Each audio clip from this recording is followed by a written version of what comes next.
সাতক্ষীরার রূপসী দেভাটা ম্যানগ্রোভ পর্যটন কেন্দ্র থেকে বলছিলাম। বাংলাদেশের ভেতর সাতক্ষীরাতেই শুধুমাত্র হেলিকপ্টার মাটিতে চলে। আপনারা হয়তো ভাবতে পারেন আমি ভুলভাল বকছি, হেলিকপ্টার আবার কিভাবে মাটিতে চলে। কিন্তু মজার ব্যাপার হলো সাতক্ষীরার মানুষ সাইকেলকে হেলিকপ্টারে পরিণত করেছে। অতি দরিদ্র মানুষেরা সাইকেলের পিছনে একটি বিশেষ সিট সংযুক্ত করে যাত্রীদের গ্রাম্য পথে এক স্থান হতে অন্য স্থানে নিয়ে যায়। যে সাইকেল দরিদ্র মানুষের জীবিকা এনে দেয় সেটি তাদের কাছে হেলিকপ্টারের মতোই দামি। বর্তমানে এই পেশায় আর মানুষকে দেখা যায় না, তাই এটি বিলুপ্তির পথে, সেজন্য এটিকে সংরক্ষণ করা হয়েছে। ভালো কথা, আমরা কিন্তু এই মুহূর্তে বাংলাদেশ ইন্ডিয়া সীমান্তে অবস্থান করছি। নদীর ওপাশেই কিন্তু ইন্ডিয়া। আর এই ম্যানগ্রোভ বনটা এক যুগেরও বেশি আগে গড়ে তোলা হয়েছে। সাতক্ষীরার মানুষের ঘোরাঘুরির জন্য এটা এখন একটা বেস্ট জায়গা। তাই এসেই যখন পড়েছি তখন চলেন একটু ঘুরিয়ে দেখি। সাতক্ষীরা জেলা প্রশাসন দ্বারা এই পার্কটা গড়ে তোলা হয়েছে। আপনাদের হাঁটার জন্য এখানে কি সুন্দর ওয়াকওয়ে তৈরি করা হয়েছে। আর সুন্দরবনের বৃক্ষ দিয়ে সাজানো চারপাশে যেন একটা থমথমি পরিবেশ। বিভিন্ন রকম পাখির ডাক আর ঝিঝি পোকার ডাকে মনের ভেতরে একটা সুন্দরবন ফিল হয়। হাত দিয়ে এসে আমরা আবার সিঙ্গার গালে হাত ঢুকোই দেশ কামড় দিল্লি বুঝতে পারবো কানি, শিগগির এখানতে চলে যাই। যাই হোক, সাতক্ষীরার ভাষায় একটু কথা বলার চেষ্টা করলাম। একটু উপরের দিকে তাকালে সুন্দরবন আর এই বনের মাঝে কোনো তফাৎ পাওয়া যায় না। সুন্দরবনের প্রচুর কেওড়া, গোলপাতা, গেওয়া, গরান প্রভৃতি গাছ দিয়ে এই বনটিকে সুসজ্জিত করা হয়েছে। সে কারণেই মনের প্রশান্তির জন্য জেলার এবং জেলার বাইরের মানুষ বারবার এখানে ছুটে আসে।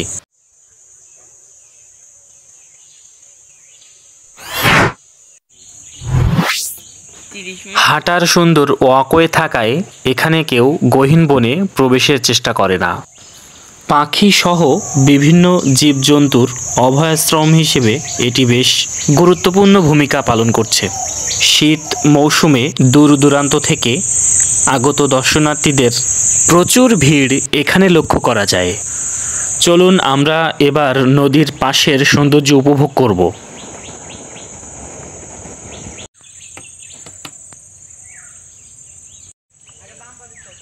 দর্শক, এই পার্কের একটি অন্যতম সুন্দর জায়গা এটি, কারণ এখানে বসে একবারে বিনা পয়সায় বিদেশ দেখতে পাবেন এবং নদীর কূল ঘেঁষে একটা চর পড়ে। চাইলে যে কেউ চর থেকে একটু হেঁটে আসতে পারে। তবে আমি কখনো এই চরে নামিনি, তাই বলতে পারবো না এখানে চোরাবালি আছে কিনা। তবে যে কোনো চরে নামার আগে সাবধান থাকা ভালো। সঙ্গী সাথী না থাকলে কখনো এরকম নির্জন জায়গায় একা চরে এসে নামবেন না।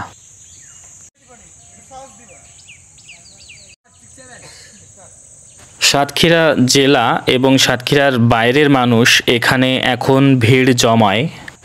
দিনে দিনে এটি যেমন সমৃদ্ধ হয়ে উঠছে, ঠিক তেমনি মানুষের মনেও জায়গা করে নিচ্ছে।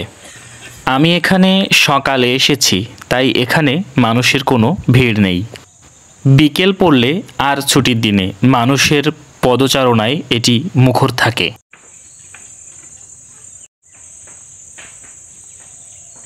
দর্শক, এবার আমরা এই ম্যানগ্রোভ বনের অন্য প্রান্তে চলে যাব।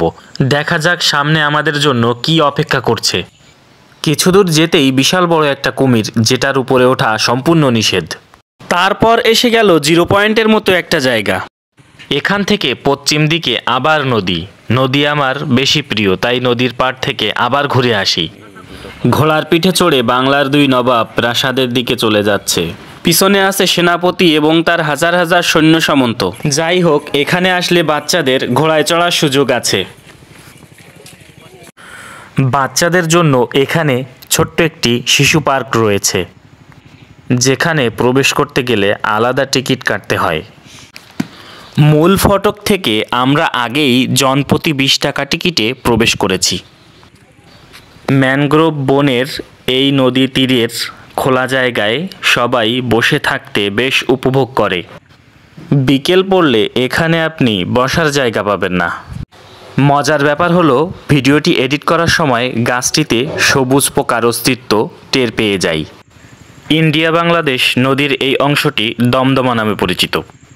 এখানকার কেওড়া গাছ আর নদীর কূল বেয়ে হাঁটতে আপনার খুব ভালো লাগবে। এখানে আগত দর্শনার্থীদের জন্য নদী ভ্রমণের সুব্যবস্থা রয়েছে। কচুরিপানার ফুল আর পাখির ডাক সব মিলিয়ে ব্যাপারটা অসাধারণ। এটি যেহেতু ইন্ডিয়া বাংলাদেশ যৌথ নদী, তাই যে দেশের নৌযান সে দেশের সীমানাতেই চলাচল করে। ইন্ডিয়া বাংলাদেশ যে কোনো সীমান্তে গেলেই একটা জিনিস আমার বেশ চোখে পড়ে, তাদের সবগুলো ইটের ভাটা নদী কেন্দ্রিক, কিন্তু ইন্ডিয়া বাংলাদেশ বর্ডারে এদেরকে পাঠিয়ে দিয়ে যেন অর্ধেক ক্ষতির ভাগ বাংলাদেশকে দিতে চাইছে। সুন্দর বসার জায়গা আর সামনের প্রশস্ত ইসামতি নদী সব মিলিয়ে এটি এখন গরিবের কক্সবাজার। বিকেলবেলা পশ্চিম আকাশের রক্তিম লাল সূর্য চারপাশটাকে আরও বেশি সুন্দর করে তোলে। আর যদি ট্রলারে নদী ভ্রমণ করেন তাহলে আপনার প্রশান্তিতে আরও ভিন্ন মাত্রা যোগ হবে। পুরনো ঘোড়ার গাড়ি আর পুরনো নৌকা এখানে ঐতিহ্য হিসেবে সংরক্ষণ করা হয়েছে। দূর দূরান্ত থেকে আগত দর্শনার্থীদের বিশ্রামাগার হিসেবে এখানে প্রচুর শেড নির্মাণ করা আছে। দর্শনার্থীদের কথা ভেবে দিন দিন এসব সুবিধা আরও বাড়ানো হচ্ছে। এখানে ছোট পরিসরে একটি চিড়িয়াখানা গড়ার উদ্যোগ নেওয়া হয়েছে, যেখানে আপনি বানর, গুইসাপ এবং ইমু পাখি দেখতে পাবেন। বেশ অনেক দিন আগে এসেছিলাম, তবে এখনকার পরিবেশটা আগের থেকেও গোছানো। দেখুন কি সুন্দর একটি চিংড়ি গেট তৈরি করা হয়েছে।